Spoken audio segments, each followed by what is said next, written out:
बुद्धत्व क्या है? बुद्धत्व एक मनोदशा है जो हर किसी व्यक्ति को प्राप्त हो सकती है। हर कोई व्यक्ति बुद्ध बन सकता है। बुद्ध यह किसी की मोनोपोली नहीं है। बुद्धत्व एक स्वभाव है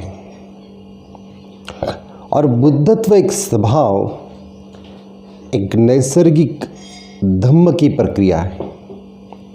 इस प्रक्रिया को ठीक तरीके से जो व्यक्ति, जो मनुष्य, चाहे हो पुरुष हो चाहे स्त्री, ठीक तरीके से इस मार्ग पर चलेगा, वही उस अवस्था तक पहुंच सकता है।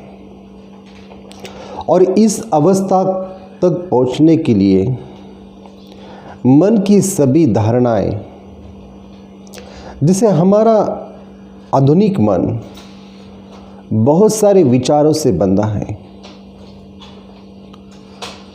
हमारे मन में सामाजिक प्रभाव है, अर्थनैतिक प्रभाव है, राजकीय प्रभाव है, मनोरंजन के विश्व का प्रभाव है। सब तरीके के प्रभाव से संबलित ये जो मन है, या इस मन में जितनी भी हमने किताबें पढ़ी है, जितना भी हमारे जीवन के प्रति का जो अनुभव है, यह सब स्मृति के माध्यम से इसमें संग्रहित है। इसलिए कोई भी व्यक्ति को ऐसा लगता है, अगर उसने बहुत सारी किताबें पढ़ ली है तो उसको बुद्ध के बारे में का ज्ञान प्राप्त हुआ है।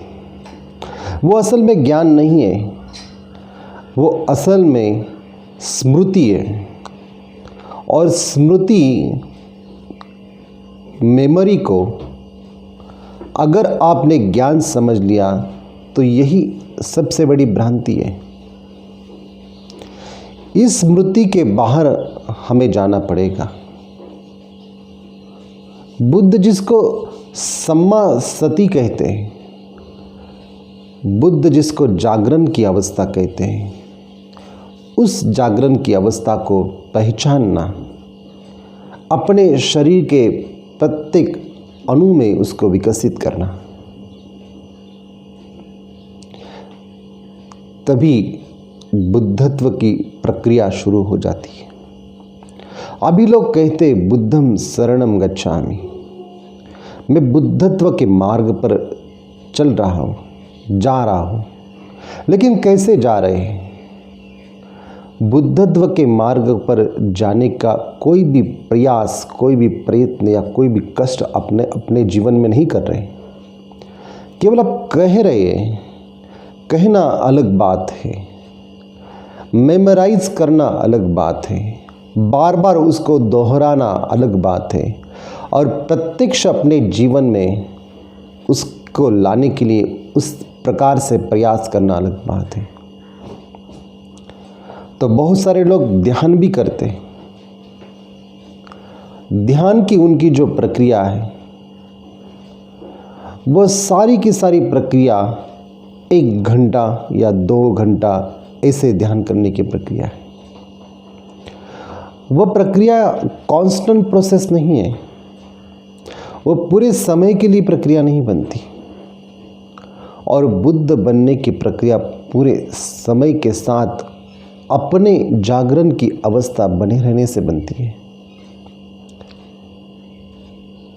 तो हर किसी बात में जब आप बातें कर रहे हैं, जब आप किसी चीज़ को देख रहे हैं, तो उस देखने में भी एक जागरण की अवस्था चाहिए। बात करने भी एक जागरण की अवस्था चाहिए। चलने में, दौड़ने में, कोई भी काम करने में, जब तक जागरण आपका जीवन का आवरण नहीं बनता, तब तक जीवन सम्यक बोध से जागृत नहीं होता। बोध लाने के लिए ही समस्त प्रक्रिया है, और बोध तभी उत्पन्न हो सकता है जब वर्तमान में जीने की कला आप आत्मसात करें।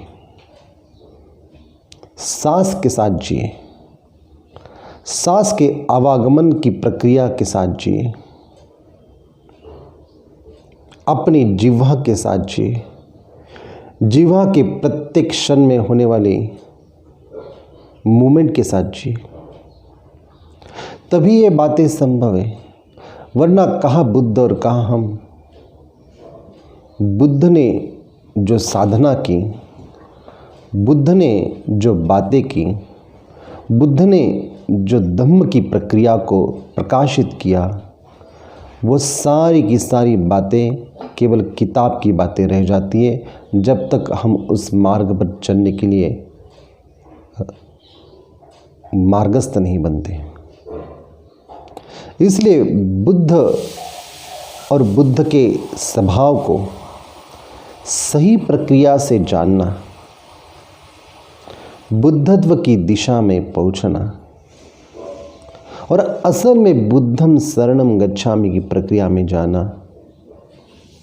ये बुद्ध की वास्तविक जो शिक्षा है, ये जो प्रक्रिया है, इस प्रक्रिया को सही प्रकार से हमें जानना जरूरी है। नहीं तो किताबों की बातें, ज्ञान की बातें, चर्चा वार्तालाप की बातें और समस्त अनुभव की बातें, ये सब जो सम्मिलित होते हैं, ये ज्ञान नहीं है। ये तो इंट्रोडक्शन, इंफॉर्मेशन, डिस्कशन की प्रक्रिया है। इसमें ज्ञान नहीं, इसमें नॉलेज नहीं है, इसमें कोई प्रज्ञा का भाव नहीं है। इस प्रज्ञा भाव को जगाना मतलब बुद्ध की ओर बढ़ना है। तो बुद्ध कोई नाम नहीं है, बुद्ध एक गुण विशेषण है, या कहे कि क्रियापद है, जो कि हर क्रिया से उसमें उस अवस्था तक पहुंच सकते हैं। तो इसमें मत उलझे, उस मार्ग पर चले, और उस मार्ग पर चलना सम्यक जागरण की प्रक्रिया के साथ चलना है। और सम्यक जागरण की प्रक्रिया अपने शरीर के साथ और इर्द गिर्द जो प्रक्रिया हमारे जीवन में हो रही है, जो क्रिया और प्रक्रिया या प्रतिक्रियाओं से संबंधित है, इसके प्रति भी जागरूक होना ही है। तो जागे और जागो सम्यक बोध, जागो पावन बोध और जागो बुद्धत्व।